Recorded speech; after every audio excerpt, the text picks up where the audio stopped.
When I was a child, I would say roughly around 11, maybe 10 to 12 years old, that I was fortunate enough to see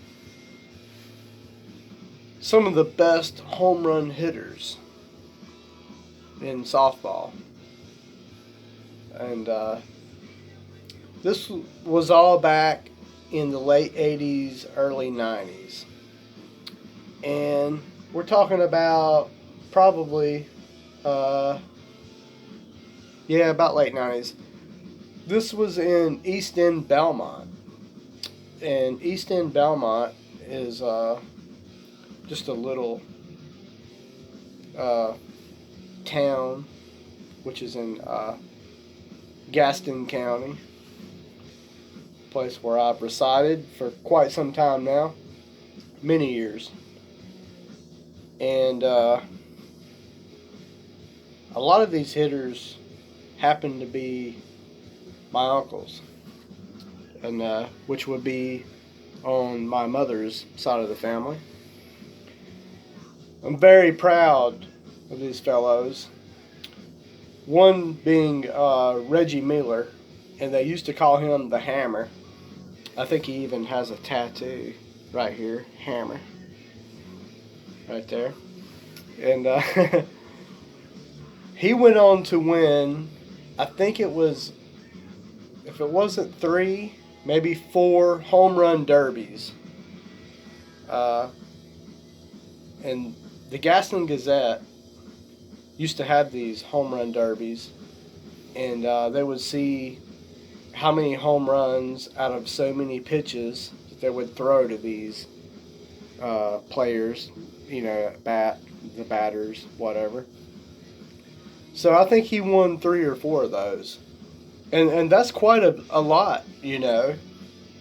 Uh, I think they gave him like a really really big check, and he got a keg of beer, Budweiser beer as well, a trophy like up there, you know, mega trophy, you know, and that's been the pride of the family for a long time.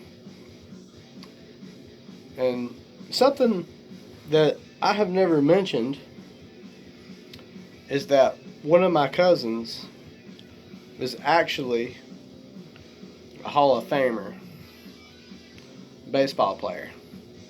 And he played for the Detroit Tigers. You might have heard of him before. There was a movie made about him. His name was Ty Cobb.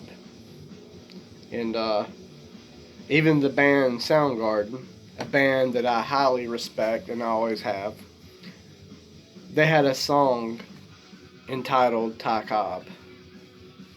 And the way they wrote the song, I think they were saying a lot about him, saying that he was a racist, you know, and but my argument against that is I believe a lot of people were racist back in the, I guess the 40s, 30s or 40s. That was his time back then. But I've read some things online saying that he actually wasn't racist. And he was very open to other races and everything. So I'd like to clear that up if I can. But of course, I wasn't around back then, so I don't know.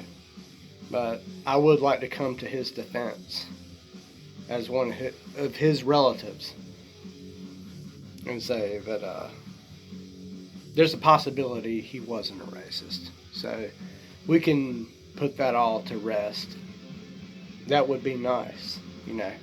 Either way, he did hold the record for the most stolen bases until Lou Brock broke it. I think that was in the 70s when he broke it. And then Ricky Henderson came along and broke that record for the most stolen bases. I think it was in the 90s. And actually have his rookie card over there, passed down from my dad. Uh, my pop and I actually used to watch a lot of baseball together. And I don't watch baseball like I used to. It's not the same anymore. But the whole point of this video was that I wanted to say something for my family. And I am a Featherstone. That is my father's side. And then,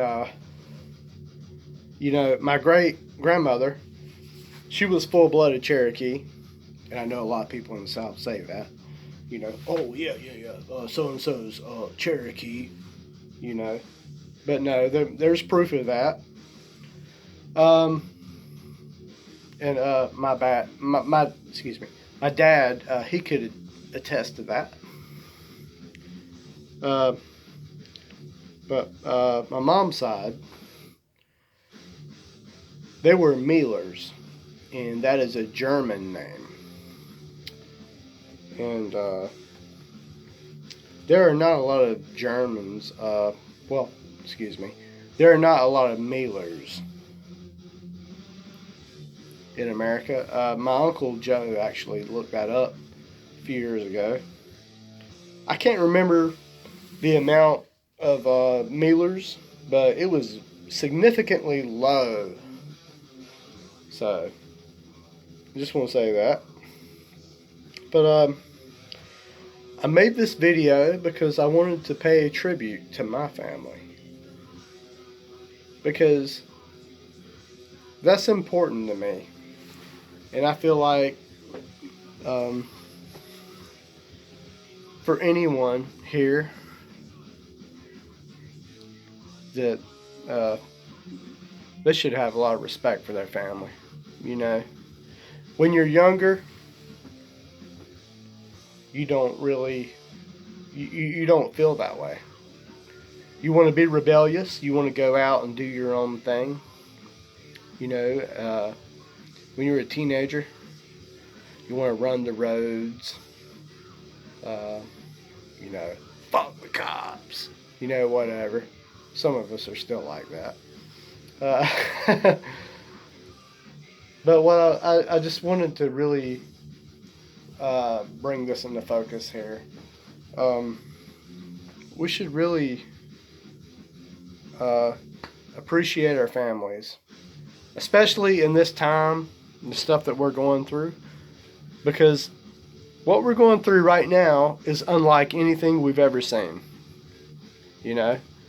What we're in right now, this is uncharted territory.